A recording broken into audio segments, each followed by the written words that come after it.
पिंड की जमीन खरीद के गुरु साहब हाँ जी मतलब ऐसा नहीं कि हाँ जी ये नहीं भी किसी तो दान ਲਈ ਜਾਂ ਕਿਸੇ ਨੇ ਜਗੀਰ ਦਿੱਤੀ ਜਾਂ ਅੱਜ ਸਾਡੇ ਲੋਕ ਅੱਜ ਵੀ ਕਰਦੇ ਆ ਝੰਡਾ ਲਾ ਦਿੰਦੇ ਆ ਸੜਕ ਦੇ ਕੰਢੇ ਤੇ ਮੁੜ ਕੇ ਦੱਬ ਲੈਂਦੇ ਆ ਜ਼ਮੀਨ ਪਹਿਲਾਂ ਛੋਟਾ ਜਿਹਾ ਖੋਖਾ ਬਣਾਉਂਦੇ ਆ ਫਿਰ ਉੱਥੇ ਥੋੜਾ ਬਣਾ ਕੇ ਹੌਲੀ ਹੌਲੀ ਧਰਮ ਦੇ ਨਾਂ ਤੇ ਦੁਰਵਰਤੋਂ ਜਿਹੜੀ ਹੁੰਦੀ ਆ ਗੁਰੂ ਸਾਹਿਬਾਂ ਨੇ ਵੇਖੋ ਸ਼ੁਰੂਆਤ ਦੀ ਦੌਰ ਤੋਂ ਹੀ ਜੇ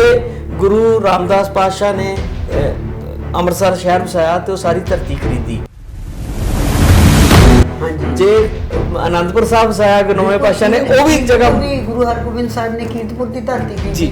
ਗੁਰੂ ਤੇਗ ਬਹਾਦਰ ਸਾਹਿਬ ਨੇ ਆਨੰਦਪੁਰ ਵਾਲੀ ਧਰਤੀ ਖਰੀਦੀ ਫਿਰ ਗੁਰੂ ਕੀ ਲਾਹੌਰ ਜਦੋਂ ਵਸਾਈ ਗੁਰੂ ਗੋਬਿੰਦ ਸਿੰਘ ਨੇ ਉਹ ਵੀ ਧਰਤੀ ਉਹਨਾਂ ਨੇ ਖਰੀਦੀ ਮਤਲਬ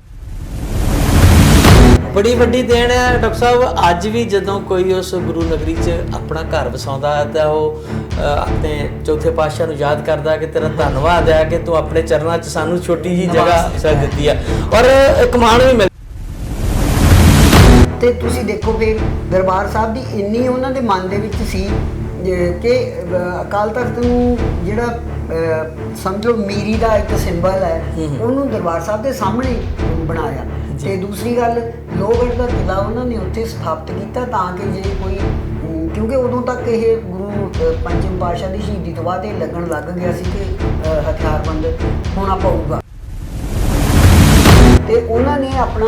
ਉਹ ਜਿਹੜਾ ਲੋਹਗੜ੍ਹ ਕਿਲ੍ਹਾ ਬਣਾਇਆ ਉਹਨੂੰ ਬਾਹਰ ਬਣਾਇਆ ਸ਼ਹਿਰ ਦੀ ਹਦੂਦ ਤੋਂ ਤਾਂ ਕਿ ਜਿਹੜੀ ਪਵਿੱਤਰਤਾ ਹੈਗੀ ਹੈ ਦਰਬਾਰ ਸਾਹਿਬ ਦੀ ਉਹ ਕਿਸੇ ਤਰ੍ਹਾਂ ਦੇ ਨਾਲ ਵੀ ਭੰਗ ਨਾ ਹੋਵੇ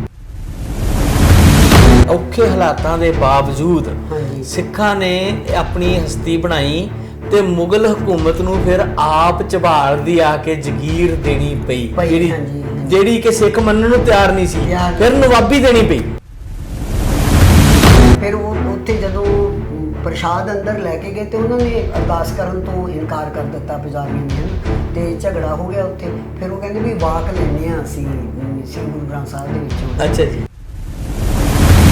ਕਿ ਮਹਾਰਾਜਾ ਰਣਜੀਤ ਸਿੰਘ ਤੋਂ ਬਾਅਦ ਇਹ ਸਾਰਾ ਪ੍ਰਬੰਧ ਹੈ ਜਿਹੜਾ ਉਹ ਸਮਝ ਲਓ ਪੁਜਾਰੀ ਕਲਾਸਾਂ ਨੇ ਸਾਂਭ ਲਿਆ ਹੋਇਆ ਸੀ ਕਿਉਂਕਿ ਅੰਗਰੇਜ਼ ਸਰਕਾਰ ਦਾ ਉਹਨਾਂ ਨੂੰ ਥਾਪੜਾ ਸੀ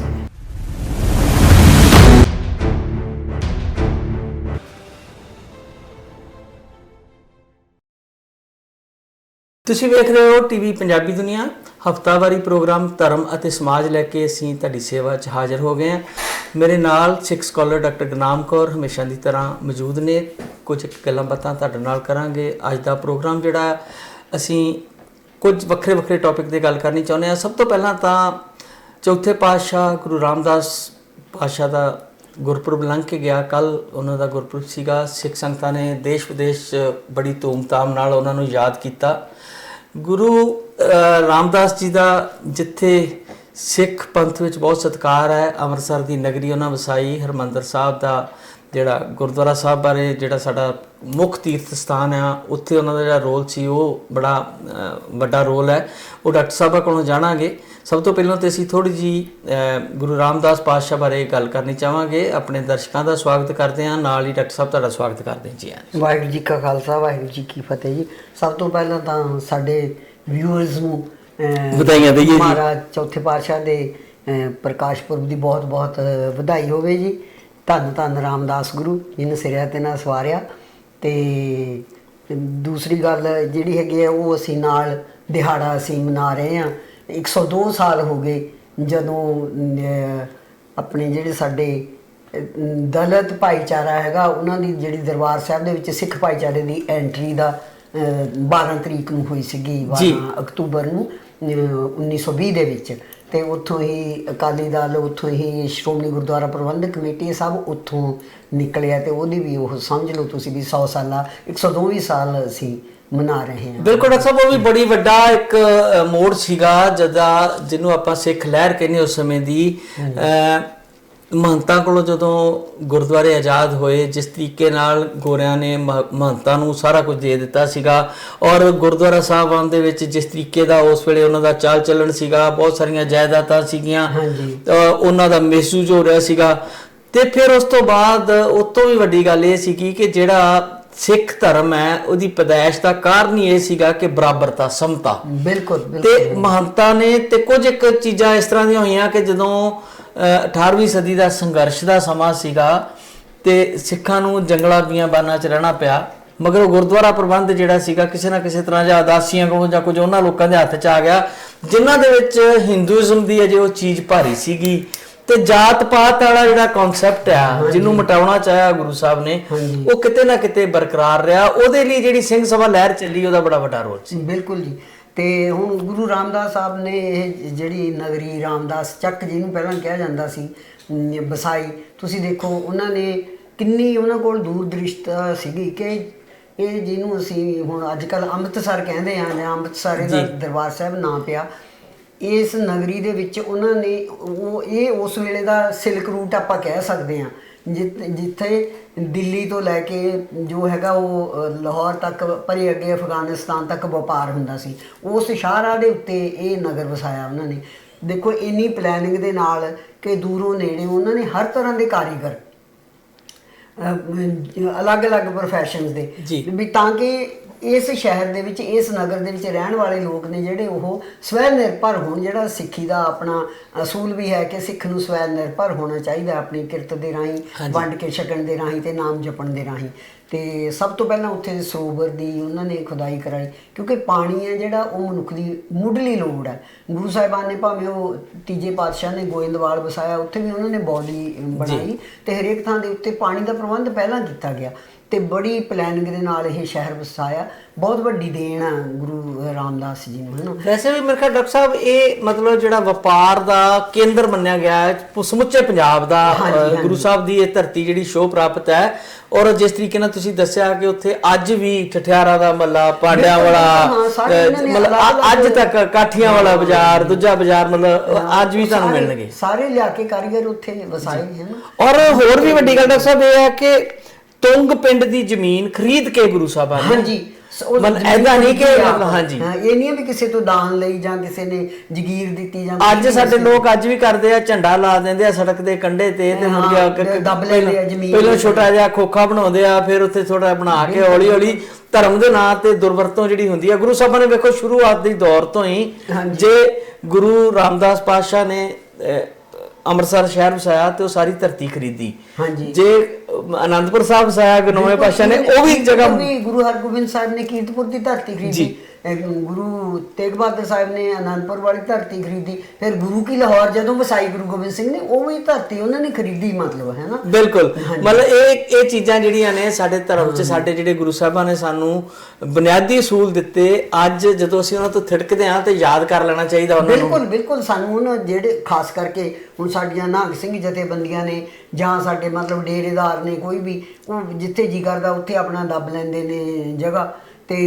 ਇਸ ਗੱਲ ਤੋਂ ਸਿੱਖਣਾ ਚਾਹੀਦਾ ਜੇ ਅਸੀਂ ਸਿੱਖੀ ਦੇ ਅਸੂਲਾਂ ਤੇ ਜੋ ਸਾਡੇ ਗੁਰੂ ਸਾਹਿਬਾਨ ਨੇ ਸਾਡੇ ਲਈ ਪੂਰਨੇ ਪਾਏ, ਜੇ ਅਸੀਂ ਉਹਨਾਂ ਤੇ ਨਹੀਂ ਚੱਲਦੇ ਫਿਰ ਸਾਨੂੰ ਅਸੀਂ ਕਿਸ ਮਤਲਬ ਉਹਦੇ ਨਾਲ ਅਸੀਂ ਕਹਿ ਸਕਦੇ ਹਾਂ ਵੀ ਅਸੀਂ ਗੁਰੂ ਦੇ ਸਿੱਖ ਹਾਂ, ਹੈ ਨਾ। ਬਿਲਕੁਲ ਆਪਣਾ ਗੁਰੂ ਦੀ ਸਿੱਖਿਆ ਨੂੰ ਮੰਨਣਾ, ਉਹਦੇ ਤੇ ਚੱਲਣਾ, ਇਹ ਸਾਡਾ ਬੀਇੰਗ ਸਿੱਖ ਪਹਿਲਾ ਫਰਜ਼ ਹੈ ਜਿਹੜਾ ਉਹ ਹੋਣਾ ਚਾਹੀਦਾ। ਕਿਸੇ ਨਾਲ ਕੋਈ ਧੱਕਾ ਨਹੀਂ ਕਰਨਾ, ਕਿਸੇ ਦੇ ਨਾਲ ਕੋਈ ਊਚ ਨੀਚ ਦਾ ਕੋਈ ਇਸ ਤਰ੍ਹਾਂ ਦਾ ਵਰਤਾਓ ਨਹੀਂ ਕਰਨਾ। ਦੇਖੋ ਸਾਰੇ ਉੱਥੇ ਆਰਾਮ ਦੇ ਨਾਲ ਰਹਿੰਦੇ ਸੀ ਤੇ ਆਪਣਾ ਕੰਮ ਕਰਦੇ ਹੋਏ ਕੰਟਰੀਬਿਊਸ਼ਨ ਵੀ ਕਰਦੇ ਹਨ। ਗੁਰੂ ਸਾਹਿਬਾਨ ਆਪ ਜਦੋਂ ਹੁਣ ਚਾਹੇ ਉਹ ਸਰੋਵਰ ਦੀ ਖੁਦਾਈ ਸੀ ਜਾਂ ਫਿਰ ਹਰਿਮੰਦਰ ਸਾਹਿਬ ਦੀ ਉਹ ਸੀ, ਸਾਰੇ ਵਿੱਚ ਆਪ ਸੇਵਾ ਕਰਦੇ ਰਹੇ ਨੇ, ਗਾਈਡ ਵੀ ਕਰਦੇ ਰਹੇ ਨੇ ਤੇ ਸੇਵਾ ਵੀ ਕਰਦੇ ਰਹੇ। ਬੜੀ ਵੱਡੀ ਦੇਣ ਹੈ ਡਾਕਟਰ ਸਾਹਿਬ। ਅੱਜ ਵੀ ਜਦੋਂ ਕੋਈ ਉਸ ਗੁਰੂ ਨਗਰੀ 'ਚ ਆਪਣਾ ਘਰ ਵਸਾਉਂਦਾ ਤਾਂ ਉਹ ਆਪਣੇ ਚੌਥੇ ਪਾਤਸ਼ਾਹ ਨੂੰ ਯਾਦ ਕਰਦਾ ਕਿ ਤੇਰਾ ਧੰਨਵਾਦ ਹੈ ਕਿ ਤੂੰ ਆਪਣੇ ਚਰਨਾਂ 'ਚ ਸਾਨੂੰ ਛੋਟੀ ਜੀ ਜਗ੍ਹਾ ਵਸਾ ਦਿੱਤੀ ਆ। ਔਰ ਇੱਕ ਮਾਣ ਵੀ ਮਿਲਦਾ। ਮੈਂ ਪਿਛਲੇ ਕੁਝ ਦਿਨ ਪਹਿਲਾਂ ਹੀ ਇੱਕ ਥਾਂ ਕਿਤੇ ਗਏ ਸੀ ਕਿਸੇ ਸ਼ਾਪ ਤੇ ਕੋਈ, ਤੇ ਇੱਕ ਸਰਦਾਰ ਜੀ ਆਏ ਬੜੇ ਲੰਬੇ ਉੱਚੇ ਫੌਜੀ ਦਿੱਖ ਵਾਲੇ ਸੀਗੇ ਤੇ ਉਹ ਸਤਿ ਸ਼੍ਰੀ ਅਕਾਲ ਬੋਲੀ ਜਿੱਦਾਂ ਆਪਾਂ ਆਮ ਇੱਕ ਤੋਂ ਬੋਲਦੇ ਆ। ਦੁੱਧ ਲੈਣ ਆਏ ਸੀ ਉਹ ਮਿਲਕ, ਤੇ ਕਹਿੰਦੇ ਜੀ ਇੱਥੇ ਮਿਲਕ ਦਾ ਲਿਮਟ ਤੇ ਨਹੀਂ ਲੱਗੀ। ਮੈਂ ਕਿਹਾ ਜੀ ਮੈਨੂੰ ਪਤਾ ਨਹੀਂ, ਅਸੀਂ ਵੀ ਪਹਿਲੇ ਦਿਨ ਤੇ ਐਵੇਂ ਸੀ ਸਾਗਾ ਦੀ ਗੱਲ ਹੈ। ਤੇ ਉਹ ਮਿਲਕ ਦੇ 2 ਬੈਗ ਲੈ ਕੇ ਤੇ ਮੇਰੇ ਪਿੱਛੇ ਆ ਕੇ ਖੜੇ ਹੋ ਗਏ। ਮੈਂ ਕਿਹਾ ਤੁਸੀਂ ਕਿੰਨੇ ਦੇਰ ਦਾ ਭਾਰ ਚੁੱਕ ਕੇ ਖੜੋਗੇ, ਲੰਬੀ ਲਾਈਨ ਸੀ। ਮੈਂ ਕਿਹਾ ਤੁਸੀਂ ਮੇਰੇ ਟਰਾਲੀ ਤੇ ਰੱਖ ਲਓ। ਕਹਿੰਦੇ ਟਰਾਲੀ ਤੇ ਰੱਖੀ, ਮੇਰੇ ਨਾਲ ਗੱਲਬਾਤ ਕਰਨ ਲੱਗ ਗਏ। ਕਹਿੰਦੇ ਜੀ ਦਿੱਲੀ ਤੋਂ ਆ। ਮੈਨੂੰ ਦੇਖ ਕੇ ਮੈਂ ਕਿਹਾ ਨਹੀਂ ਜੀ ਅੰਮ੍ਰਿਤਸਰ ਤੋਂ। ਉਸੇ ਵੇਲੇ ਉਹਨਾਂ ਦਾ ਸਿਰ ਝੁਕਿਆ ਜੀ, ਗੁਰੂ ਨਗਰੀ ਤੋਂ। ਗੁਰੂ ਨਗਰੀ ਤੋਂ ਮਤਲਬ ਦੇਖੋ ਅੰਮ੍ਰਿਤਸਰ ਸਾਹਿਬ ਕੇਂਦਰ ਬਣ ਗਿਆ ਸਿੱਖ ਧਰਮ ਦਾ। ਹਾਂਜੀ, ਜੇ ਅਨੰਦਪੁਰ ਸਾਹਿਬ ਖਾਲਸੇ ਦੀ ਜਨਮ ਭੂਮੀ ਹੈ ਤੇ ਹਰ ਖਾਲਸਾ ਆਪਣੇ ਆਪ ਨੂੰ ਅਨੰਦਪੁਰ ਦਾ ਵਾਸੀ ਮੰਨ, ਤੇ ਦਰਬਾਰ ਸਾਹਿਬ ਅੰਮ੍ਰਿਤਸਰ ਇਸ ਵੇਲੇ ਦੁਨੀਆ ਭਰ ਦੇ ਵਿੱਚ ਸਿੱਖ ਕੇਂਦਰ ਦੇ ਤੌਰ ਦੇ ਉੱਤੇ ਜਾਣਿਆ ਜਾਂਦਾ ਹੈ ਉਸ ਨੂੰ ਆਪਾਂ। ਬਿਲਕੁਲ, ਔਰ ਇਸ ਗੱਲ ਦਾ ਸਾਨੂੰ ਮਾਣ ਵੀ ਆ ਕਿ ਸਾਨੂੰ ਜਦੋਂ ਐਡਾ ਵੱਡਾ ਇੱਕ ਸਥਾਨ ਜਿਹੜਾ ਗੁਰੂ ਸਾਹਿਬਾਂ ਨੇ ਦਿੱਤਾ, ਜਿੱਥੇ ਬਹੁਤ ਵੱਡੇ ਕੰਮ ਹੋਏ, ਗੁਰੂ ਗ੍ਰੰਥ ਸਾਹਿਬ ਦੀ ਸੰਪਾਦਨਾ ਉੱਥੇ ਹੋਈ, ਸੰਪਾਦਨਾ ਹੋਈ, ਪਹਿਲਾ ਪ੍ਰਕਾਸ਼ ਉੱਥੇ ਕੀਤਾ ਗਿਆ ਜੀ। ਹਾਂਜੀ। ਤੇ ਫਿਰ ਤੁਸੀਂ ਦੇਖੋ ਅਕਾਲ ਤਖਤ ਸਾਹਿਬ ਦੀ ਸਥਾਪਨਾ ਕਰਨੀ ਛੇਵੀਂ ਪਾਤਸ਼ਾਹੀ ਵੱਲੋਂ ਗੁਰੂ ਹਰਗੋਬਿੰਦ ਸਾਹਿਬ ਨੇ ਉੱਥੇ ਕੀਤੀ, ਤੇ ਉੱਥੇ ਹੀ ਮੀਰੀ ਪੀਰੀ ਦਾ ਸਿਧਾਂਤ ਉਹਨਾਂ ਨੇ ਸਾਨੂੰ ਦਿੱਤਾ, ਤੇ ਉਹਦੇ ਤਹਿਤ ਕਿਵੇਂ ਮਤਲਬ ਜੂਝਣਾ ਹੈ ਤੇ ਕੀ ਕਰਨਾ ਹੈ ਉਹ ਸਾਨੂੰ ਉਹਨਾਂ ਨੇ ਸਿਖਾਇਆ। ਤੇ ਤੁਸੀਂ ਦੇਖੋ ਫਿਰ ਦਰਬਾਰ ਸਾਹਿਬ ਦੀ ਇੰਨੀ ਉਹਨਾਂ ਦੇ ਮਨ ਦੇ ਵਿੱਚ ਸੀ ਕਿ ਅਕਾਲ ਤਖਤ ਨੂੰ ਜਿਹੜਾ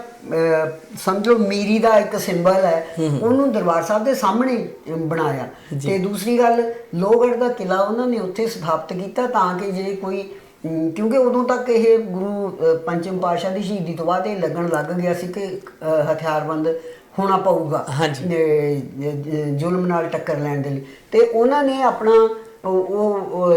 ਜਿਹੜਾ ਲੋਹਗੜ੍ਹ ਕਿਲ੍ਹਾ ਬਣਾਇਆ ਉਹਨੂੰ ਬਾਹਰ ਬਣਾਇਆ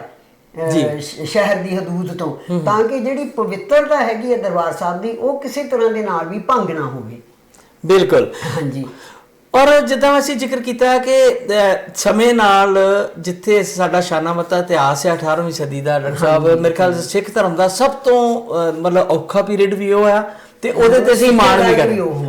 ਮਾਣ ਵੀ ਕਰਦੇ ਆ ਕਿ ਉੱਥੋਂ ਸਾਨੂੰ ਬਹੁਤ ਕੁਝ ਮਿਲਦਾ ਸਿੱਖਣ ਨੂੰ। ਉਹਦਾ 18ਵੀਂ ਸਦੀ ਦਾ ਇਤਿਹਾਸ ਹੈ। ਉਸ ਦੌਰਾਨ ਜਦੋਂ ਸਿੱਖ ਜਿਹੜੇ ਸੀ ਉਹ ਭਾਰੀ ਦਬਾਅ ਦੇ ਹੇਠ ਸੀਗੇ, ਘਰਾਂ ਤੋਂ ਬਾਹਰ ਰਹਿਣਾ ਪਿਆ, ਜੰਗਲ ਬੇਲਿਆਂ 'ਚ ਉਹਨਾਂ ਨੂੰ ਰਾਤਾਂ ਕੱਟਣੀਆਂ ਪਈਆਂ। ਉੱਥੇ ਇੱਕ ਪਾਸੇ ਮੁਗਲ ਜਾਬਰਾਂ ਦਾ ਮੁਕਾਬਲਾ ਕਰਦੇ ਸੀ, ਦੂਜੇ ਪਾਸੇ ਦਰਬਾਰ ਸਾਹਿਬ ਦੇ ਦਰਸ਼ਨਾਂ ਨੂੰ ਕਈ ਮਿਸਾਲਾਂ ਮਿਲਦੀਆਂ ਨੇ। ਬਿਲਕੁਲ ਬਿਲਕੁਲ, ਤੁਸੀਂ ਦੇਖੋ ਰਾਤ ਬਰਾਤੇ ਆਉਂਦੇ ਰਹੇ ਨੇ ਉੱਥੇ। ਹੁਣ ਵੀ ਅਸੀਂ ਅਰਦਾਸ ਕਰਦੇ ਹਾਂ, ਜਦੋਂ ਅਰਦਾਸ ਦੇ ਵਿੱਚ ਅਸੀਂ ਸ੍ਰੀ ਅੰਮ੍ਰਿਤਸਰ ਦੇ ਇਸ਼ਨਾਨ ਬੜੀ ਵੱਡੀ ਗੱਲ ਦੱਸੀ ਜਾਂਦੀ ਸੀ, ਹਾਂ, ਮੰਗ ਕਰਦੇ ਹਾਂ ਉਹਦੀ। ਡਾਕਟਰ ਸਾਹਿਬ ਕਿਹੋ ਜਿਹਾ ਸਮਾਂ ਹੋਊਗਾ ਕਿ ਆਪਣੇ ਹੀ ਧਰਮ ਸਥਾਨ ਤੇ ਜਾਣ ਲਈ ਕਈ ਵਾਰ ਹਾਕਮਾਂ ਨੂੰ ਪੈਸੇ ਭਰਨੇ ਪੈਂਦੇ ਸੀ। ਭਾਈ ਮਨੀ ਸਿੰਘ ਦੀ ਜਿਹੜੀ ਕੁਰਬਾਨੀ ਆ ਦੀਵਾਲੀ ਦੇ ਉੱਤੇ ਜੋ ਉਹਨਾਂ ਨੇ ਮਤਲਬ ਇਕੱਠ ਕਰਨਾ ਸੀਗਾ, ਉਹਦਾ ਉਹਨਾਂ ਨੇ ਪੈਸਾ ਦੇਣਾ ਮੰਨਿਆ ਸੀਗਾ ਵੀ ਹਾਂ ਅਸੀਂ ਤੁਹਾਨੂੰ ਇੰਨਾ ਟੈਕਸ ਦੇਵਾਂਗੇ। ਪਰ ਜਦੋਂ ਉਹਨਾਂ ਨੂੰ ਪਤਾ ਲੱਗਿਆ ਕਿ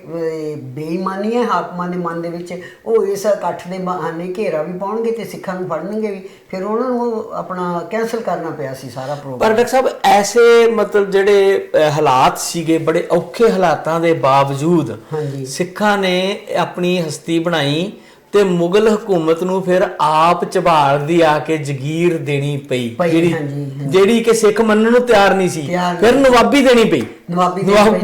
ਵੀ ਦੇਖੋ ਤਿਆਰ ਨਹੀਂ ਸੀਗੇ ਕਿ ਅਸੀਂ ਨਵਾਬੀ ਲੈਣੀ ਹੈ। ਹਾਂਜੀ, ਪਰ ਇਹ ਸਾਰਾ ਜਿਹੜਾ ਹਿਸਟੋਰੀਕਲ ਕੰਮ ਹੋਇਆ, ਇਹ ਉਸ ਪਵਿੱਤਰ ਨਗਰੀ, ਉਸ ਥਾਂ ਦੇ ਉੱਤੇ ਜਿੱਥੇ ਅੱਜ ਕੱਲ ਸ੍ਰੀ ਹਰਿਮੰਦਰ ਸਾਹਿਬ ਜਾਂ ਦਰਬਾਰ ਸਾਹਿਬ ਮੌਜੂਦ ਹੈ, ਉਹਦੇ ਆਲੇ ਦੁਆਲੇ ਦੀਆਂ ਘਟਨਾਵਾਂ ਦਾ ਇਤਿਹਾਸ ਜਿਹੜਾ ਹੈ ਉਹ ਸਾਡੇ ਵਾਸਤੇ ਇੱਕ ਬਹੁਤ ਵੱਡਾ ਚਾਨਣ। ਬਿਲਕੁਲ ਸਾਡੇ ਵਾਸਤੇ ਚਾਨਣ ਬਣਾ ਰਿਹਾ ਵੀ ਜਿਹੜਾ ਸਾਡਾ ਮਤਲਬ ਕੋਈ ਵੀ ਸਾਡਾ ਸਿਧਾਂਤ ਹੈ ਉਹਦਾ ਕੰਟੈਂਪਰੇਰੀ ਜਿਹੜਾ ਸਾਡਾ ਵਰਤਮਾਨ ਹੈ ਉਹਦੇ ਸੰਦਰਭ ਵਿੱਚ ਵੀ ਸਾਨੂੰ ਦੇਖਣਾ ਚਾਹੀਦਾ। ਹੁਣ ਅਸੀਂ ਫਟਾਫਟ ਆਪਣੀਆਂ ਕੁਰਸੀਆਂ ਲੈਣ ਦੇ ਲਈ, ਆਪਣੇ ਮਤਲਬ ਮਾਈਕ ਲਾਹੇ ਦੇ ਵਾਸਤੇ ਜਾਂ ਕੋਈ ਪੋਜੀਸ਼ਨ ਲੈਣ ਦੇ ਲਈ ਦੂਸਰਿਆਂ ਦੀ ਝੋਲੀ ਦੇ ਵਿੱਚ ਜਾ ਡਿੱਗਦੇ ਆ, ਹੈ ਨਾ। ਤੇ ਦੇਖਣਾ ਚਾਹੀਦਾ ਵੀ ਸਿੱਖ ਦਾ ਜਿਹੜਾ ਚਰਿੱਤਰ ਹੈ ਉਹ ਕਿਹੋ ਜਿਹਾ ਰਿਹਾ ਬਈ। ਆਪਣੇ ਲਾਲਚ ਦੇ ਪਿੱਛੇ ਨਹੀਂ ਗਏ, ਆਪਣੇ ਸਿਧਾਂਤਾਂ ਦੇ ਪਿੱਛੇ ਗਏ ਆ। ਅਸੀਂ ਹੁਣ ਸਿਧਾਂਤਾਂ ਨੂੰ ਮਤਲਬ ਪਿੱਛੇ ਛੱਡ ਕੇ ਹੌਲੀ ਹੌਲੀ ਸਿਧਾਂਤਾਂ ਤੋਂ ਅਸੀਂ ਥਿੜਕ ਰਹੇ ਹਾਂ ਕਿਤੇ, ਫਿਰ ਸਾਨੂੰ ਉਹ ਚੀਜ਼ਾਂ ਜਿਹੜੀਆਂ ਹਿਸਟੋਰੀਕਲ ਫੈਕਟਸ ਨੇ ਉਹਨਾਂ ਵੱਲ ਧਿਆਨ ਦੇਣਾ ਜ਼ਰੂਰ ਬਣਦਾ। ਔਰ ਇਦਾਂ ਦੇ ਬੜੇ ਮੌਕੇ ਹੈ ਡਾਕਟਰ ਸਾਹਿਬ, ਜਿਹੜੀ ਗੱਲ ਆਪਾਂ ਦੂਜੀ ਕਰਨੀ, ਆਪਣਾ ਦੂਜਾ ਪਾਰਟ ਹੈ ਸਾਡੀ ਅੱਜ ਦੀ ਇਹ ਗੱਲ ਦਾ, ਕਿ ਸਿੱਖੀ ਨੂੰ ਮਤਲਬ ਖਾਲਸੇ ਦਾ ਰੂਪ ਦੇਣ ਦਾ ਵੱਡਾ ਕਾਰਨ ਇਹ ਸੀਗਾ ਕਿ ਜਿਹੜਾ ਦੱਬੇ ਕੁਚਲੇ ਨਿਤਾਣੇ ਗਰੀਬ ਲੋਕ ਸੀਗੇ, ਸਾਨੂੰ ਜਿਹੜੀਆਂ ਸਰਦਾਰੀਆਂ ਬਖਸ਼ੀਆਂ, ਸਾਨੂੰ ਤੇ ਜਿਹੜਾ ਉਦੋਂ ਦਾ ਵਿਪਰ ਸੀਗਾ ਉਹ ਸ਼ੂਦਰਾਂ 'ਚ ਗਿਣਦਾ ਸੀਗਾ। ਬਿਲਕੁਲ ਗਿਣਦਾ ਸੀ, ਹਾਂਜੀ। ਸ਼ੂਦਰ ਮੰਨੇ ਜਾਂਦੇ ਸੀ ਅਸੀਂ। ਹਾਂਜੀ, ਦੇਖੋ ਅੱਜ ਅਸੀਂ ਬੜੇ ਮਾਣ ਨਾਲ ਕਹਿੰਦੇ ਆ ਅਸੀਂ ਰੰਧਾਵੇ ਆ, ਅਸੀਂ ਗਿੱਲ ਆ, ਅਸੀਂ ਜੱਟ ਆ, ਅਸੀਂ ਰਾਮਗੜੀਏ ਆ, ਜੋ ਵੀ ਆ ਅਸੀਂ ਬੜੇ ਮਾਣ ਨਾਲ ਕਹਿੰਦੇ ਆ, ਪਰ ਅਸੀਂ ਇਹ ਭੁੱਲ ਜਾਂਦੇ ਆ ਕਿ ਅਸੀਂ ਕੁਝ ਵੀ ਨਹੀਂ ਸੀ। ਜੋ ਕੁਝ ਹੈ ਸਾਨੂੰ ਦਸਮ ਪਿਤਾ ਨੇ ਬਿਲਕੁਲ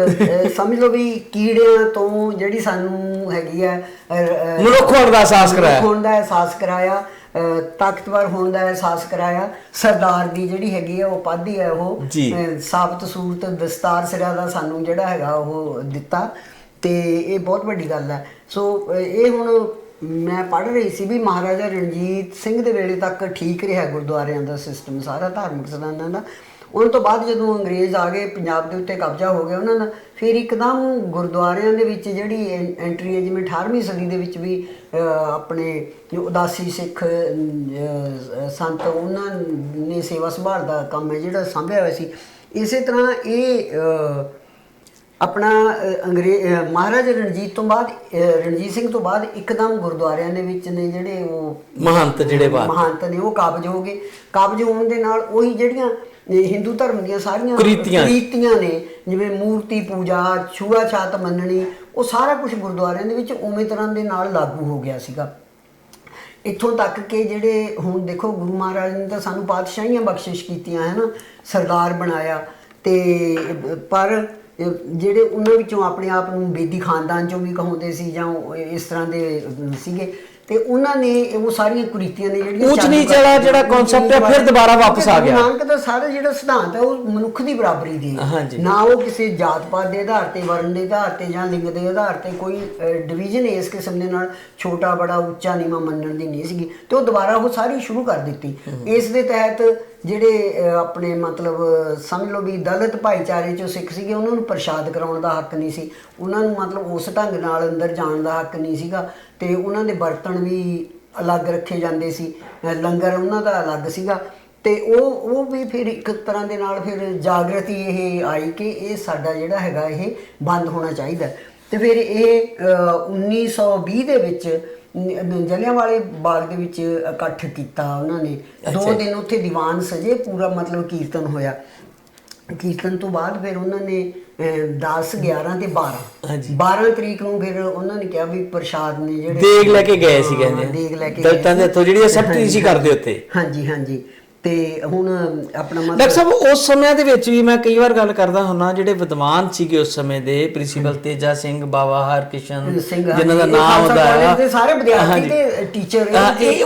ਉਹਨਾਂ ਦੀ ਅਗਵਾਈ ਜਿਹੜੀ ਹੈ ਖਾਲਸਾ ਕਾਲਜ ਦੇ ਵੱਲੋਂ ਹੋਈ ਸੀਗੀ ਕਿਸੇ ਜ਼ਮਾਨੇ 'ਚ। ਤੇ ਅੱਜ ਵੀ ਜਦੋਂ ਅਸੀਂ ਦੇਖਦੇ ਹਾਂ ਕਿ ਜਦੋਂ ਅਸੀਂ ਕਈ ਚੀਜ਼ਾਂ 'ਚ ਗਲਤਾਨ ਹੈ ਤੇ ਫਿਰ ਸਾਡਾ ਧਿਆਨ ਜਾਂਦਾ ਸਾਡੇ ਅਜੋਕੇ ਬੁੱਧੀਜੀਵੀਆਂ ਵੱਲ। ਅੱਜ ਤੇ ਉਦੋਂ ਤੇ ਇਕੱਲਾ ਖਾਲਸਾ ਕਾਲਜ ਸੀਗਾ, ਹੁਣ ਸਾਡੇ ਕੋਲ ਕਿੰਨੀਆਂ ਯੂਨੀਵਰਸਿਟੀਆਂ ਨੇ, ਕਿੰਨਾ ਕੁਝ ਹੈ, ਤੇ ਸਾਡੇ ਜਿਹੜੇ ਵਿਦਵਾਨ ਹੈ ਉਹਨਾਂ ਵੱਲ ਸਾਡਾ ਸਾਰਿਆਂ ਦਾ ਧਿਆਨ ਜਾਂਦਾ ਕਿ ਉਹ ਸਾਡੀ ਅਗਵਾਈ ਕਰਨ। ਪਰ ਜਿਹੜੀ ਗੰਦੀ ਪੋਲਿਟਿਕਸ ਹੈ, ਜਿਹੜੀ ਰਾਜਨੀਤੀ ਆ, ਉਹ ਸਭ ਨੂੰ ਮਤਲਬ ਆਪਣੇ ਆਪਣੇ ਹਿਸਾਬ ਨਾਲ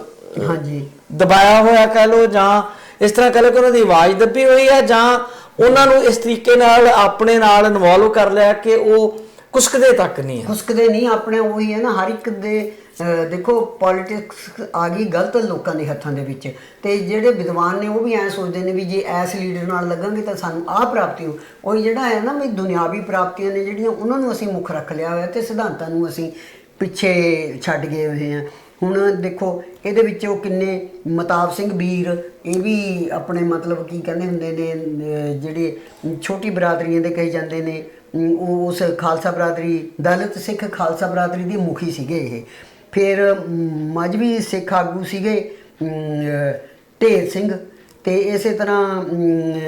ਇਹਨਾਂ ਸਾਰਿਆਂ ਨੇ ਅਗਵਾਈ ਕੀਤੀ।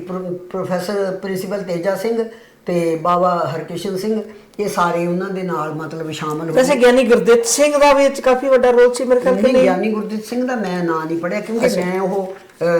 ਜਿਨ੍ਹਾਂ ਨੂੰ ਬਾਅਦ ਵਿੱਚ ਇਹਨਾਂ ਨੇ ਸਿੰਘ ਹੋਣਾ ਨੇ ਨਾ ਆਰਸੀ ਆਪਣੀ ਮਤਲਬ ਉਹ ਲਾਈਫ ਸਟੋਰੀ ਕਹਿ ਲਓ ਜਾਂ ਬਾਇਓਗ੍ਰਾਫੀ ਕਹਿ ਲਓ, ਕਹੀਏ ਉਹਨੂੰ, ਲਿਖੀ ਹੋਈ ਹੈ ਪੁਸਤਕ। ਇਹ ਮੈਂ ਬਹੁਤ ਪਹਿਲਾਂ ਪੜ੍ਹੀ ਸੀ, ਸਕੂਲ 'ਚ ਪੜ੍ਹਦੀ ਸੀ ਮੈਂ, ਉਦੋਂ ਆਪਣੇ ਪਿੰਡ ਦੀ ਲਾਇਬ੍ਰੇਰੀ 'ਚੋਂ ਪੜ੍ਹੀ ਸੀ। ਪਰ ਹੁਣ ਉਹ ਕਿਤੇ ਬਲ ਸਾਹਿਬ ਫੇਰ ਲੈ ਆਏ ਸੀ, ਹੈ ਛੋਟੀ ਫਾਰਮ 'ਚ ਹੁਣ। ਉਹਦੇ 'ਚ ਵੀ ਮੈਂ ਦੇਖ ਰਹੀ ਸੀ, ਉਹਨਾਂ ਨੇ ਦੱਸਿਆ ਹੋਇਆ ਵੀ ਕਿਸ ਤਰ੍ਹਾਂ ਅਸੀਂ ਖਾਲਸਾ ਕਾਲਜ ਦੇ ਜਿਹੜੇ ਵਿਦਿਆਰਥੀ ਨੇ ਤੇ ਪ੍ਰੋਫੈਸਰ ਅਸੀਂ ਸੀਗੇ ਬਾਬਾ ਹਰਕਿਸ਼ਨ ਸਿੰਘ ਤੇ ਪ੍ਰਿੰਸੀਪਲ ਤੇਜਾ ਸਿੰਘ, ਇਹ ਉਦੋਂ ਲੈਕਚਰਾਰ ਸੀਗੇ ਉੱਥੇ, ਵੀ ਕਿਸ ਤਰ੍ਹਾਂ ਅਸੀਂ ਲੀਡ ਕਰਕੇ ਉੱਥੇ ਗਏ ਤੇ ਆਪਣੇ ਮਤਲਬ ਵਾਹਿਗੁਰੂ ਕਰਦੇ। ਫਿਰ ਇਹਨਾਂ ਦੇ ਵਿੱਚ ਅਕਾਲੀ ਦਲ, ਖਰਾ ਸੌਦਾ, ਉਦੋਂ ਛੋਟੀਆਂ ਸਮਝ ਲਓ ਜਥੇਬੰਦੀਆਂ ਹੋਣਗੀਆਂ। ਹਾਂ, ਜਥੇਬੰਦੀਆਂ ਸੀਗੀਆਂ ਬਣੀਆਂ। ਕਰਤਾਰ ਸਿੰਘ ਝੱਬਰ ਸੀਗੇ ਇਹਨਾਂ ਵਿੱਚ, ਤੇਜਾ ਸਿੰਘ ਭੁੱਚਰ ਸੀਗੇ, ਇਹ ਸਾਰੇ ਗੁਰੂ ਬੜੇ ਵੱਡੇ ਨਾਂ ਜੀ, ਸਾਰੇ ਅਕਾਲੀ ਲਹਿਰ ਦੇ ਵੱਡੇ ਆਗੂ ਰਹੇ ਨੇ ਸਾਰੇ ਬਾਅਦ ਚ। ਹਾਂਜੀ ਹਾਂਜੀ। ਫਿਰ ਉਹ ਉੱਥੇ ਜਦੋਂ ਪ੍ਰਸ਼ਾਦ ਅੰਦਰ ਲੈ ਕੇ ਗਏ ਤੇ ਉਹਨਾਂ ਨੇ ਅਰਦਾਸ ਕਰਨ ਤੋਂ ਇਨਕਾਰ ਕਰ ਦਿੱਤਾ ਪੁਜਾਰੀਆਂ ਨੇ, ਹਨਾ, ਤੇ ਝਗੜਾ ਹੋ ਗਿਆ ਉੱਥੇ। ਫਿਰ ਉਹ ਕਹਿੰਦੇ ਵੀ ਵਾਕ ਲੈਨੇ ਆ ਅਸੀਂ ਸ੍ਰੀ ਗੁਰੂ ਗ੍ਰੰਥ ਸਾਹਿਬ ਦੇ ਵਿੱਚੋਂ, ਅੱਛਾ ਜੀ। ਤੇ ਵਾਕ ਲਿਆ। ਫਿਰ ਗੁਰੂ ਅਮਰਦਾਸ ਦਾ ਸ਼ਬਦ ਨਿਕਲਿਆ ਉਹਦੇ ਵਿੱਚੋਂ, ਨਿਗੁਣਿਆਂ ਨੂੰ ਆਪੇ ਬਖਸ਼ ਲਏ ਭਾਈ ਸਤਿਗੁਰ ਕੀ ਸੇਵਾ ਲਾਏ। ਤੇ ਉਹ ਫਿਰ ਹੁਣ ਬਾਕ ਸਾਰਿਆਂ ਨੂੰ ਮੰਨਣਾ ਪੈਣਾ ਸੀ, ਇਸੇ ਕਰਕੇ ਤਾਂ ਗੁਰੂ ਗ੍ਰੰਥ ਸਾਹਿਬ ਦੀ ਅਗਵਾਈ ਲੈਣ ਲਈ ਸਿੱਖਾਂ ਨੂੰ ਕਿਹਾ ਗਿਆ। ਤੇ ਉਹ ਵਾਕ ਲੈ ਕੇ ਫਿਰ ਉਹਨਾਂ ਨੂੰ ਮਤਲਬ ਹੈ ਜਿਹੜੀ ਅਰਦਾਸ ਹੈ ਉਹ ਆਪ ਹੀ ਕੀਤੀ, ਮਤਲਬ ਸਿੱਖਾਂ ਨੇ ਅਰਦਾਸ ਕੀਤੀ ਤੇ ਉੱਥੇ ਪ੍ਰਸ਼ਾਦ ਵਰਤਾਇਆ, ਉਹਨਾਂ ਨੇ ਪ੍ਰਸ਼ਾਦ ਲਿਆ ਫਿਰ ਸਾਰਿਆਂ ਨੇ। ਪਰ ਜਦੋਂ ਅਕਾਲ ਤਖਤ ਦੇ ਪੁਜਾਰੀਆਂ ਨੂੰ ਪਤਾ ਲੱਗਿਆ ਵੀ ਆ ਰਹੇ ਨੇ, ਉਹ ਭੱਜ ਗਏ ਉੱਥੋਂ, ਚਲੇ ਹੀ ਗਏ ਉੱਥੋਂ, ਮਤਲਬ ਠਹਿਰੇ ਨਹੀਂ ਹੈ, ਛੱਡ ਕੇ ਭੱਜ ਗਏ। ਹਾਂ, ਫਿਰ ਇਹ ਦਰਬਾਰ ਸਾਹਿਬ ਤੋਂ ਬਾਅਦ ਇਹ ਸਾਰੇ ਇਕੱਠੇ ਹੋ ਕੇ ਉੱਥੇ ਅਕਾਲ ਤਖਤ ਸਾਹਿਬ ਤੇ ਗਏ। ਇੱਥੋਂ ਫਿਰ ਆਪਣਾ ਮਤਲਬ ਉਹਨਾਂ ਨੇ ਫਿਰ ਆਪ ਉੱਥੇ ਅਰਦਾਸ ਕੀਤੀ, ਆਪਣੀ ਉੱਥੇ ਕਮੇਟੀ ਵੀ ਬਣਾ ਲਈ ਵੀ ਜਿਵੇਂ ਸਮਝ ਲਓ ਜਥੇਦਾਰ ਕਹਿ ਲਓ, ਕੁਛ ਵੀ ਕਹਿ ਲਓ, ਥਾਪਿਆ ਆਪਣਾ। ਤੇ ਇੱਥੋਂ ਹੀ ਫਿਰ ਜਿਹੜੀ ਗੁਰਦੁਆਰਾ ਸੁਧਾਰ ਲਹਿਰ ਹੈ ਜਿਹੜੀ ਐਕਚੁਅਲੀ ਇੱਥੋਂ ਸ਼ੁਰੂ ਹੋਈ, ਇਹ ਜਿਹੜਾ 1900। ਅੱਛਾ ਡਾਕਟਰ ਸਾਹਿਬ, ਕਲੇਮ ਕੀਤਾ ਜਾਂਦਾ ਹੈ ਖਾਸ ਕਰਕੇ ਟਕਸਾਲ ਵੱਲੋਂ ਜਿੱਦਾਂ ਜਾਂ ਕੁਝ ਬਹੁਤ ਸਾਰੀਆਂ ਜਥੇਬੰਦੀਆਂ ਕਹਿੰਦੀਆਂ ਨੇ ਕਿ ਅਕਾਲ ਤਖਤ ਦੇ ਜਥੇਦਾਰ ਪਹਿਲੋਂ ਅਕਾਲੀ ਫੂਲਾ ਸਿੰਘ ਰਹੇ, ਨਿਹੰਗ ਸਿੰਘ ਜਥੇਬੰਦੀਆਂ ਇਹ ਕਲੇਮ ਕਰਦੀਆਂ ਨੇ, ਕੋਈ ਕਿਸੇ ਨੂੰ ਕਹਿੰਦਾ, ਕੋਈ ਕਿਸੇ ਨੂੰ ਕਹਿੰਦਾ। ਤੇ ਕੀ ਗੁਰੂ ਸਾਹਿਬਾਂ ਦੇ ਵੇਲੇ ਤੋਂ ਹੀ ਅਕਾਲ ਤਖਤ ਦੇ ਜਥੇਦਾਰਾਂ ਦੀ ਕੋਈ ਪ੍ਰਥਾ ਰਹੀ ਹੈ? ਇਸ ਕਿਸਮ ਦੀ ਸੁਣੀ ਨਹੀਂ ਹੈ, ਪੜ੍ਹੀ ਨਹੀਂ ਹੈ ਵੀ ਅਕਾਲ ਤਖਤ ਦਾ ਜਥੇਦਾਰ ਹੋਊਗਾ ਐਕਚੁਅਲੀ। ਜਿਹੜੇ ਸਮੇਂ ਦੀ ਆਪਾਂ ਹੁਣ ਗੱਲ ਕਰ ਰਹੇ ਹਾਂ, ਜਦੋਂ ਪ੍ਰਸ਼ਾਦ ਦਲਿਤ ਭਾਈਚਾਰੇ ਨੂੰ ਮਾਨਤਾ ਦੇਣ ਦੀ ਗੱਲ ਆਈ ਸੀ, ਪੁਜਾਰੀਓ ਲਿਖਿਆ ਹੋਇਆ ਉਹਨਾਂ ਨੂੰ, ਉੱਥੇ ਕਿਸੇ ਨੂੰ ਜਥੇਦਾਰ ਨਹੀਂ ਲਿਖਿਆ ਹੋਇਆ ਹੈ। ਅੱਛਾ ਜੀ। ਉੱਥੋਂ ਮੈਂ ਕਹਿੰਦਾ ਉਦੋਂ ਜਿਹੜੀ ਐਕਚੁਅਲੀ ਅੰਦਰ ਹੈ ਹੀ ਪੁਜਾਰੀ ਸੀ। ਤਖਤ ਦੀ ਮੈਨੇਜਮੈਂਟ ਕਿੱਦਾਂ ਸੀ? ਗੁਰਦੁਆਰਾ ਦਾ ਪ੍ਰਬੰਧ ਮੰਤਾ ਕੋ ਸੀ, ਤਖਤ ਦੀ ਮੈਨੇਜਮੈਂਟ ਕਿੱਦਾਂ ਚੱਲਦੀ? ਨਹੀਂ, ਮੈਨੇਜਮੈਂਟ ਤਾਂ ਇਹ ਜਿਹੜੀ ਹੁਣ ਮਾਡਰਨ ਮੈਨੇਜਮੈਂਟ ਹੈ ਨਾ ਸਾਰੀ ਸ਼ੁਰੂ ਹੋਈ ਹੈ, ਇਹ ਤਾਂ 1925 ਦਾ ਜਦੋਂ ਗੁਰਦੁਆਰਾ ਐਕਟ ਬਣਿਆ ਉਸ ਤੋਂ ਸ਼ੁਰੂ ਹੋਈ ਹੈ ਨਾ। ਪਹਿਲਾਂ ਆਪਾਂ ਅਕਾਲੀ ਫੂਲਾ ਸਿੰਘ ਬਾਰੇ ਹੀ ਪੜ੍ਹਦੇ ਹਾਂ ਕਿ ਦਰਬਾਰ ਸਾਹਿਬ ਦਾ ਦੇ ਮਤਲਬ ਅਕਾਲ ਤਖਤ ਦੇ ਜਥੇਦਾਰ ਉਹ ਸੀਗੇ ਤੇ ਉਹਨਾਂ ਦਾ ਹੁਕਮ ਮੰਨਿਆ ਜਾਂਦਾ। ਨਾਲ ਦੀ ਨਾਲ ਫੌਜਾਂ ਦੇ ਆਗੂ ਵੀ ਸੀ, ਜਿਹੜੇ ਸਿੱਖ ਫੌਜ ਸੀ ਉਹ ਚ ਬੜਾ ਵੱਡਾ ਉਹਨਾਂ ਦਾ ਨਾਂ ਸੀਗਾ। ਮਹਾਰਾਜਾ ਰਣਜੀਤ ਸਿੰਘ ਦੀਆਂ ਜਿਹੜੀਆਂ ਜਿੱਤਾਂ ਹੋਈਆਂ ਨੇ ਉਹਨਾਂ ਦੇ ਵਿੱਚ ਅਕਾਲੀ ਫੂਲਾ ਸਿੰਘ ਦਾ ਨਾਂ ਬਹੁਤ ਜ਼ਿਆਦਾ ਮਤਲਬ ਹੈਗਾ ਵੀ ਇੰਪੋਰਟੈਂਟ ਹੈ ਨਾ। ਮੈਂ ਇਹ ਹਿਸਟੋਰੀਕਲ ਫੈਕਟ ਜਾਣਨਾ ਚਾਹੁੰਦਾ ਸੀ ਕਿ ਜੇ ਅਕਾਲੀ ਫੂਲਾ ਸਿੰਘ ਅਕਾਲ ਤਖਤ ਦੇ ਜਥੇਦਾਰ ਰਹੇ, ਏਡੇ ਧੜੱਲੇਦਾਰ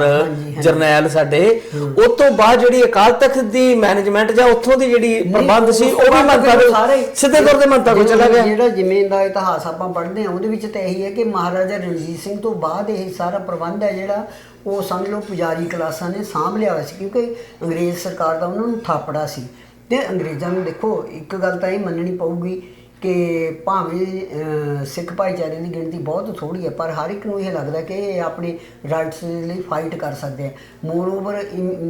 ਮਹਾਰਾਜਾ ਰਣਜੀਤ ਸਿੰਘ ਦੀ ਉਸ ਤੋਂ ਬਾਅਦ ਇੱਕਦਮ ਜਦੋਂ ਸਿੱਖ ਰਾਜ ਖਤਮ ਹੋ ਗਿਆ, ਅੰਗਰੇਜ਼ਾਂ ਦਾ ਕਬਜ਼ਾ ਹੋ ਗਿਆ, ਉਹਨਾਂ ਨੇ ਮਨ 'ਚ ਇਹ ਡਰ ਤਾਂ ਸੀਗਾ ਨਾ ਕਿ ਖਾਲਸਾ ਕਦੇ ਵੀ ਉੱਠ ਸਕਦਾ। ਤੇ ਇਹ ਤਾਂ ਦੇਖੋ ਮੁਗਲਾਂ ਦੇ ਵੇਲੇ ਤੋਂ ਪਿਆ ਹੋਇਆ, ਤਾਂ ਹੀ ਤਾਂ ਦਰਬਾਰ ਸਾਹਿਬ ਕਦੇ ਉਹ ਆ ਕੇ ਸਰੋਵਰ ਪੂਰ ਦਿੰਦੇ ਸੀ, ਕਦੇ ਉੱਥੇ ਕਬਜ਼ਾ ਹੋ ਜਾਂਦਾ ਸੀ। ਮੱਸੇ ਰੰਗੜ ਦੀ ਆਪਾਂ ਉਹਨਾਂ ਨੂੰ ਲੱਗਦਾ ਸੀਗਾ ਕਿ ਸ਼ਕਤੀ ਦਰਬਾਰ ਸਾਹਿਬ ਤੋਂ ਸ਼ਕਤੀ ਲੈਂਦੇ ਆਏ, ਸ਼ਕਤੀ ਹੈ ਜਿਹੜੀ ਉਹ ਦਰਬਾਰ ਸਾਹਿਬ ਤੋਂ ਲੈਂਦੇ ਆ, ਗੁਰੂ ਗ੍ਰੰਥ ਸਾਹਿਬ ਤੋਂ ਲੈਂਦੇ ਆ। ਕਿਤੇ ਨਾ ਕਿਤੇ ਟੇਢੇ ਢੰਗ ਨਾਲ ਜਿਹੜੀ ਅੰਗਰੇਜ਼ ਸੀਗੇ ਉਹਨਾਂ ਨੇ ਵੀ ਇਹ ਸਕੀਮ ਲਾ ਕੇ ਰੱਖੀ ਕਿ ਇਹਨਾਂ ਨੂੰ ਗੁਰਦੁਆਰੇ ਤੋਂ ਦੂਰ ਕਰਾਇਆ ਜਾਵੇ, ਦੂਰ ਰੱਖਿਆ ਜਾਵੇ। ਕਿਉਂਕਿ ਦੇਖੋ ਗੁਰਦੁਆਰਾ ਸਾਡੇ ਲਈ ਸਿਰਫ ਉਹ ਨਾਮ ਜਪਣ ਦਾ ਸਾਧਨ ਹੀ ਨਹੀਂ ਹੈਗਾ, ਉੱਥੇ ਸੰਗਤ ਇਕੱਠੀ ਹੁੰਦੀ ਆ, ਆਪਣੇ ਫੈਸਲੇ ਕਰਦੀ ਆ। ਤੇ ਸਾਡੀ ਜਿਹੜੀ ਤੁਸੀਂ ਕਹਿ ਲਓ ਮੋਰਲ ਸਪੋਰਟ ਹੈ ਜਾਂ ਸਾਡੀ 'ਚ ਜਿਹੜੀ ਮੋਰਲ ਸਪਿਰਿਟ ਹੈ, ਆਪਣੇ ਰਾਈਟਸ ਦੇ ਲਈ ਫਾਈਟ ਕਰਨ ਦੀ ਸ਼ਕਤੀ ਹੈ, ਉਹ ਸਾਨੂੰ ਉੱਥੋਂ ਹੀ ਤਾਂ ਮਿਲਦੀ ਹੈ, ਉਸ ਇਕੱਠ ਦੇ ਵਿੱਚੋਂ ਜਿਹੜੀ ਸਾਡੀ ਗੁਰਸੰਗਤ ਕੀਨੀ ਖਾਲਸਾ ਗੁਰੂ ਮਹਾਰਾਜ ਨੇ 10ਵੇਂ ਪਾਤਸ਼ਾਹ ਨੇ ਕੀਤਾ। ਤੇ ਉਹ ਸਾਰੀ ਉੱਥੋਂ ਅਸੀਂ ਤਾਕਤ ਲੈਂਦੇ ਹਾਂ ਨਾ। ਫਿਰ ਖਾਸ ਕਰਕੇ ਅੰਮ੍ਰਿਤਸਰ ਸਾਹਿਬ ਨੂੰ ਤਾਂ ਇਹ ਮੰਨਿਆ ਜਾਂਦਾ ਕਿ ਜਿਹੜਾ ਉੱਥੇ ਇੱਕ ਵਾਰੀ ਇਸ਼ਨਾਨ ਕਰ ਲੈਂਦਾ ਤੇ ਉਹ ਅਮਰ ਹੋ ਜਾਂਦਾ, ਵੀ ਸਾਰੀ ਜਿਹੜੀ ਮੋਰਲ ਸਟਰੈਂਥ ਹੈ ਸਾਡੀ ਉਹ ਸਾਨੂੰ ਦਰਬਾਰ ਸਾਹਿਬ ਤੋਂ ਮਿਲਦੀ ਹੈ। ਬਹੁਤ ਸਾਰੀਆਂ ਚੀਜ਼ਾਂ ਸਿੰਬੋਲਿਕ ਹੁੰਦੀਆਂ ਨੇ। ਅਸੀਂ ਹਰਗਿਜ਼ ਇਹ ਨਹੀਂ ਕਹਿ ਰਹੇ ਕਿ ਅੰਮ੍ਰਿਤ ਸਰੋਵਰ ਦੇ ਵਿੱਚ ਇਸ਼ਨਾਨ ਕਰਨ ਤੋਂ ਬਾਅਦ ਬੰਦਾ ਅਮਰ ਹੋ ਜਾਂਦਾ। ਗੱਲ ਸਿਰਫ ਇਹ ਹੈ ਕਿ ਤੁਹਾਡੇ ਮਨ ਦੀ ਮੈਲ ਧੁੱਪਦੀ ਆ ਉੱਥੇ ਜਾ ਕੇ। ਨਾਲ ਜੁੜਦੇ ਹੋ ਤੁਸੀਂ। ਅੱਜ ਵੀ ਥੋੜੇ ਸਮੇਂ ਲਈ ਜਦੋਂ ਅਸੀਂ ਪੌੜੀਆਂ ਉਤਰ ਕੇ ਪਰਿਕਰਮਾ 'ਚ ਦਾਖਲ ਹੁੰਦੇ ਆ, ਮੇਰੇ ਖਿਆਲ ਕਿ ਆ ਮੋਬਾਈਲ ਸਾਨੂੰ ਥੋੜਾ ਬਹੁਤ ਅੱਜ ਕੱਲ ਡਿਸਟਰਬ ਕਰਨ ਲੱਗ ਪਏ, ਨਹੀਂ ਤੇ ਇੱਕਮਿਕ ਹੋਣ ਦੀ ਜਿਹੜੀ ਭਾਵਨਾ ਹੁੰਦੀ ਆ ਉਹ ਬਹੁਤ ਜ਼ਿਆਦਾ ਖਾਸ ਕਰਕੇ ਜਿਹੜੇ ਦੂਰ ਦਰਾਡੇ ਤੋਂ ਸਿੱਖ ਜਾਂਦੇ ਆ, ਬਿਲਕੁਲ ਉਹਨਾਂ ਦੇ ਮਨ ਵਿੱਚ ਜਿਹੜੀ ਅਥਾਹ ਸ਼ਰਧਾ ਹੁੰਦੀ ਉਸ ਸਮੇਂ, ਉੱਥੇ ਜਾ ਕੇ ਤੁਸੀਂ ਆਪਣੇ ਆਪ ਹੀ ਤੁਹਾਡਾ ਮਨ ਹੈ ਜਿਹੜਾ ਉਹ ਗੁਰੂ ਨਾਲ ਜੁੜ ਜਾਂਦਾ, ਸਿਰ ਤੁਹਾਡਾ ਝੁਕ ਜਾਂਦਾ ਉੱਥੇ। ਜੀ ਜੀ। ਸੋ ਜਿਹੜੀ ਇਹ ਸੀਗੀ ਕਿਤੇ ਨਾ ਕਿਤੇ ਅੰਗਰੇਜ਼ਾਂ ਨੂੰ ਇਹ ਵਹਿਮ ਸੀ, ਜਿਹੜਾ ਵਹਿਮ ਸੀਗਾ ਮੁਗਲਾਂ ਨੂੰ ਕਿ ਸਿੱਖਾਂ ਨੂੰ ਅਗਰ ਗੁਰੂ ਘਰਾਂ ਤੋਂ ਦੂਰ ਕਰ ਦਿੱਤਾ ਜਾਵੇ ਤੇ ਉਹ ਸ਼ਕਤੀ ਜਿਹੜੀ ਇਹਨਾਂ ਨੂੰ ਮਿਲਦੀ ਇੱਥੋਂ, ਉਹ ਜਿਹੜੀ ਪ੍ਰੇਰਨਾ ਮਿਲਦੀ ਆ, ਉਹ ਸ਼ਾਇਦ ਇਹਨਾਂ ਨੂੰ ਨਾ ਮਿਲੇ ਤੇ ਸਾਡੇ ਖਿਲਾਫ ਖੜੇ ਨਾ ਹੋਣ। ਖਿਲਾਫ ਤੇ ਸਿੱਖ ਕਿਸੇ ਦੇ ਖੜੇ ਨਹੀਂ ਹੁੰਦੇ, ਆਪਣੇ ਹੱਕਾਂ ਲਈ ਹਮੇਸ਼ਾ ਖੜੇ ਹੁੰਦੇ ਨੇ। ਦੂਸਰੀ ਗੱਲ, ਜਿਹੜਾ ਭਾਈਚਾਰਾ ਜਾਤ ਪਾਤ ਛੂਆ ਛਾਤ ਨੂੰ ਮੰਨਦਾ ਹੈ, ਉਹ ਵੀ ਤਾਂ ਨਹੀਂ ਸੀ ਚਾਹੁੰਦਾ ਵੀ ਇਹ ਬਰਾਬਰੀ ਵਾਲਾ ਸਿਧਾਂਤ ਜਾਂ ਸਾਰੇ ਲੋਕ ਇੱਕੋ ਲੈਵਲ ਦੇ ਉੱਤੇ ਵਿਚਰਨ ਦੇ, ਇਹਨਾਂ ਦੇ ਵਿੱਚੋਂ ਇਹ ਖਤਮ ਹੋ ਜਾਵੇ। ਕਿਉਂਕਿ ਹੁਣ ਵੀ ਅੱਜ ਕੱਲ੍ਹ ਵੀ ਆਪਾਂ ਜੇ ਇਹ ਤੇ ਡਾਕਟਰ ਸਾਹਿਬ ਤੁਸੀਂ ਅੱਗੇ ਵੀ ਗੱਲ ਕੀਤੀ ਹੈ ਨਾ ਆਪਣੇ ਪ੍ਰੋਗਰਾਮਾਂ 'ਚ ਕਿ ਜਦੋਂ ਗੁਰੂ ਸਾਹਿਬ ਨੇ ਅੰਮ੍ਰਿਤ ਛਕਾਇਆ ਇੱਕ ਬਾਟੇ ਦਾ, ਤੇ ਉਦੋਂ ਹੀ ਕੁਝ ਲੋਕਾਂ ਨੂੰ ਇਸ ਚੀਜ਼ ਦੀ ਤਕਲੀਫ ਹੋਣੀ ਸ਼ੁਰੂ ਹੋ ਗਈ, ਜਿਹੜੀਆਂ ਬਾਈ ਧਰ ਦੇ ਰਾਜੇ ਨਹੀਂ ਜਿਹੜੇ, ਉਹਨਾਂ ਨੂੰ ਵੀ ਇਸ ਗੱਲ ਦੀ ਤਕਲੀਫ ਸੀ ਵੀ ਆ ਜਿਨ੍ਹਾਂ ਨੂੰ ਅਸੀਂ ਦਲਿਤ ਕਹਿੰਦੇ ਆ, ਜਿਨ੍ਹਾਂ ਨੂੰ ਟੱਚ ਕਰਨਾ ਵੀ ਅਸੀਂ ਚੰਗਾ ਨਹੀਂ ਸਮਝਦੇ, ਉਹਨਾਂ ਨੇ ਬਰਾਬਰ ਬੈਠ ਕੇ ਸਾਨੂੰ ਲੰਗਰ ਛਕਾਇਆ ਜਾਂਦਾ ਹੈ ਆਪਣਾ, ਮਤਲਬ ਇਹ ਇਸ ਗੱਲ ਦੀ ਆਬਜੈਕਸ਼ਨ ਉਹਨਾਂ ਨੇ ਕੀਤੀ ਸੀ। ਦੇਖੋ ਹੁਣ ਵੀ ਤੁਸੀਂ ਆਪਣਾ ਆਹ ਦੇਖ ਲਓ, ਜੋ ਵੀ ਹੁਣ ਇਸ ਵੇਲੇ ਮਾਡਰਨ ਜ਼ਮਾਨੇ ਦੇ ਵਿੱਚ ਵਾਪਰ ਰਿਹਾ ਹੈ, ਉਹ ਵੀ ਸਾਰੀ ਇਹ ਹੀ ਲੜਾਈ ਹੈ ਨਾ। ਪਰ ਅਫਸੋਸ ਦੀ ਗੱਲ ਇਹ ਹੈ ਕਿ ਸਾਡੇ ਕੁਛ ਨਾਗ ਸਿੰਘਾਂ ਦੀਆਂ ਜਥੇਬੰਦੀਆਂ ਨੇ, ਕੁਛ ਟਕਸਾਲਾਂ ਵੀ ਇਹੋ ਜਿਹੀਆਂ ਨੇ, ਕੁਛ ਸਾਡੇ ਡੇਰੇ ਇਸ ਕਿਸਮ ਦੇ ਸਿੱਖੀ ਦੇ ਨਾਂ ਦੇ ਉੱਤੇ ਕਾਇਮ ਹੋ ਗਏ ਹੋਏ ਨੇ, ਜਿੱਥੇ ਹੁਣ ਵੀ ਆਪਣਾ ਕੀ ਕਹਿੰਦੇ ਹੁੰਦੇ ਨੇ, ਲੰਗਰ ਹੈ ਜਿਹੜਾ ਉਹ ਦਲਿਤ ਭਾਈਚਾਰੇ ਲਈ ਅਲੱਗ ਸਥਾਨ ਦੇ ਉੱਤੇ ਵਰਤਾਇਆ ਜਾਂਦਾ, ਫਿਰ ਉਹਨਾਂ ਦੇ ਭਾਂਡੇ ਵੱਖਰੇ ਰੱਖੇ ਜਾਂਦੇ। ਮੈਂ ਪੜ੍ਹ ਰਹੀ ਸੀ ਕਿ ਕੁਛ ਨਾਗ ਸਿੰਘਾਂ ਦੀਆਂ ਜਥੇਬੰਦੀਆਂ ਜਿਹੜੀਆਂ ਇੱਕੋ ਬਾਟੇ 'ਚੋਂ ਅੰਮ੍ਰਿਤ ਨਹੀਂ ਛਕਾਉਂਦੀਆਂ, ਦਲਿਤ ਭਾਈਚਾਰੇ ਨੂੰ ਅਲੱਗ ਬਾਟੇ 'ਚੋਂ। ਤੁਸੀਂ ਦੇਖੋ, ਇੱਕ ਪਾਸੇ ਅਸੀਂ ਗੁਰੂ ਦੀਆਂ ਲਾਡਲੀਆਂ ਫੌਜਾਂ ਆਪਣੇ ਆਪ ਨੂੰ ਕਹਿੰਦੇ ਹਾਂ, ਅਸੀਂ ਕਹਿੰਦੇ ਵੀ ਨਹੀਂ, ਗੁਰੂ ਮਹਾਰਾਜ ਨੇ ਸਾਨੂੰ, ਗੁਰੂ ਗੋਬਿੰਦ ਸਿੰਘ ਨੇ ਜੋ ਸਿਧਾਂਤ ਦਿੱਤਾ ਉਹਦੇ 'ਤੇ ਅਸੀਂ ਚੱਲ ਸਕਦੇ ਹਾਂ ਜਾਂ ਚੱਲ ਰਹੇ, ਤੇ ਦੂਜੇ ਪਾਸੇ ਅਸੀਂ ਗੁਰੂ ਨੇ ਜਿਹੜੇ ਸਾਨੂੰ ਸਿਧਾਂਤ ਦਿੱਤੇ ਉਹਨਾਂ ਦੀ ਅਸੀਂ ਕਿੰਨੀ ਜ਼ਿਆਦਾ ਅਵਗਿਆ ਕਰ ਰਹੇ ਹਾਂ। ਕਿਹਾ ਤੇ ਇਹ ਜਾਂਦਾ ਹੈ ਕਿ ਜਿਹੜੇ ਨਿਹੰਗ ਸਿੰਘ ਜਥੇਬੰਦੀਆਂ ਨੇ ਉਹਨਾਂ 'ਚ ਬਹੁਤ ਗਿਣਤੀ ਮਤਲਬ ਦਲਿਤ ਭਾਈਚਾਰੇ 'ਚੋਂ ਆਏ ਹੋਏ ਖਾਲਸੇ ਦੀ ਹੁੰਦੀ ਆ, ਤੇ ਫਿਰ ਉੱਥੇ ਛੂਆ-ਛਾਤ ਕਿੱਦਾਂ? ਹਾਂ ਦੇਖੋ ਤੁਸੀਂ ਵੀ ਇਹ ਕਿਸ ਤਰ੍ਹਾਂ ਹੈਗੀ, ਕਿਉਂ ਇਹ ਗੱਲ, ਜਿਹੜੇ ਡੇਰੇਦਾਰ ਨੇ ਜਿੱਦਾਂ ਰੋਮੀ ਵਾਲੇ ਬਾਬੇ ਦੀ ਗੱਲ ਸੁਣਦੇ ਆ ਜਾਂ ਕੁਝ ਹੋਰ ਸੰਪਰਦਾਵਾਂ ਨੇ, ਉੱਥੇ ਤੇ ਸਾਨੂੰ ਪਤਾ ਹੈ ਕਿ ਜੋ ਕੁਝ ਚੱਲਦਾ ਉਹ ਵੀ ਸਾਡੇ ਲਈ ਅਤੀ ਸ਼ਰਮਨਾਕ ਹੈ। ਨਾਂ ਲੈਣਾ ਛੱਡ ਦੇਣਾ ਚਾਹੀਦਾ। ਫਿਰ ਉਹ ਇਹ ਨਾ ਕਹਿਣਾ ਅਸੀਂ ਗੁਰੂ ਗ੍ਰੰਥ ਸਾਹਿਬ ਦੀ ਸਿੱਖਿਆ ਨੂੰ ਫੋਲੋ ਕਰਦੇ ਹਾਂ, ਗੁਰੂ ਗ੍ਰੰਥ ਸਾਹਿਬ ਸਾਡਾ ਗੁਰੂ ਹੈ। ਕਿਉਂਕਿ ਜੇ ਗੁਰੂ ਗ੍ਰੰਥ ਸਾਹਿਬ ਤੁਹਾਡਾ ਗੁਰੂ ਹੈ, ਫਿਰ ਨੀਚਾ ਅੰਦਰ ਨੀਚ ਜਾਤ ਨੀਚੀ ਹੂੰ ਅਤ ਨੀਚ, ਨਾਨਕ ਤਿਨ ਕੈ ਸੰਗ ਸਾਥ ਵੱਡਿਆਂ ਸੋ ਕਿਆ ਰੀਸ, ਜਿੱਥੇ ਨੀਚ ਸੰਭਾਲੀਆਂ ਤਿੱਥੇ ਨਦਰ ਤੇਰੀ ਬਖਸ਼ੀਸ਼। ਵਾਹਿਗੁਰੂ ਨੇ ਤਾਂ, ਗੁਰੂ ਮਹਾਰਾਜ ਨੇ ਤਾਂ ਇੱਥੇ ਤੱਕ ਕਿਹਾ, ਗੁਰੂ ਨਾਨਕ ਪਾਤਸ਼ਾਹ ਨੇ। ਤੇ ਫਿਰ ਅਸੀਂ ਕਿਵੇਂ ਕਹਾਉਂਦੇ ਕਿ ਅਸੀਂ ਗੁਰੂ ਦੇ ਸਿੱਖ ਹਾਂ, ਹਨਾ? ਗੁਰੂ ਦੇ ਸਿੱਖ ਕਹਾਉਣ ਦੇ ਹੱਕਦਾਰ ਤਾਂ ਅਸੀਂ ਤਾਂ ਹੀ ਬਣਦੇ ਅਸੂਲਾਂ ਦੇ ਉੱਤੇ। ਅਜੋਕੇ ਸਮੇਂ ਦੇ ਵਿੱਚ ਜਦੋਂ ਸਾਡੇ ਕੋਲ ਮਾਡਰਨ ਤਰ੍ਹਾਂ ਦੀ ਸਾਡੇ ਕੋਲ ਅਸੀਂ ਕਿੰਨੇ ਮੰਤਾਂ ਕੋ ਖੋ ਕੇ ਤੇ ਅਸੀਂ ਸਿੱਖਾਂ ਨੇ ਆਪਣਾ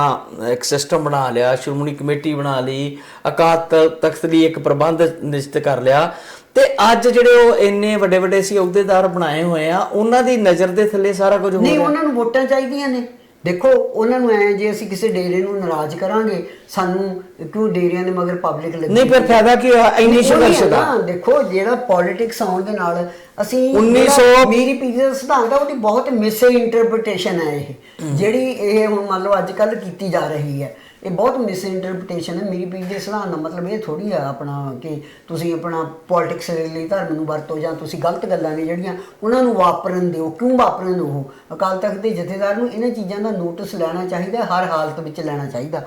ਤੇ ਇਹ ਹੀ ਨਹੀਂ ਹੁੰਦਾ ਮਤਲਬ ਵੀ ਕਿਤੇ ਤੁਸੀਂ ਦੇਖੋ ਹੁਣ ਪਿੰਡਾਂ ਦੇ ਵਿੱਚ